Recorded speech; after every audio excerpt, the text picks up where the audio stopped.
పరిపూర్ణానంద స్వామి ఎవరైతే ప్రస్తుతం హిందూపురం నుంచి పోటీ చేయడానికి భారతీయ జనతా పార్టీ తరపున ముందుగా అధిష్టానం చెప్పడం, అట్లాగే రాష్ట్ర నాయకత్వం కూడా కన్ఫామ్ చేయడంతో తన పని ప్రారంభించినటువంటి పరిపూర్ణానంద స్వామి ఆ తర్వాత సీటు రాలేదు. హిందూపురం సీటుని వదులుకోలేదు తెలుగుదేశం పార్టీ.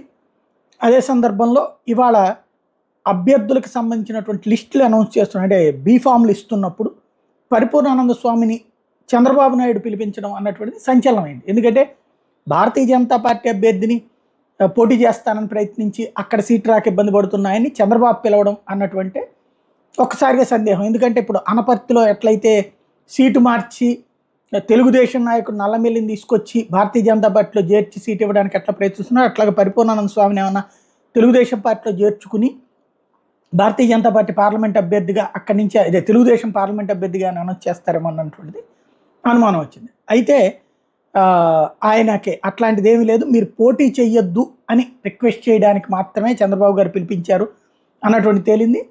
అదే సందర్భంలో ఆయన నేను ప్రత్యేకించి ఇప్పటిదాకా పార్లమెంటు మీద కాన్సన్ట్రేషన్ అనుకున్నాం, అసెంబ్లీ మీద సీరియస్గా కాన్సన్ట్రేట్ చేస్తాను, హిందూపురం నుండినే పోటీ చేస్తాను, హిందూపురం అసెంబ్లీ నుండినే పోటీ చేస్తాను.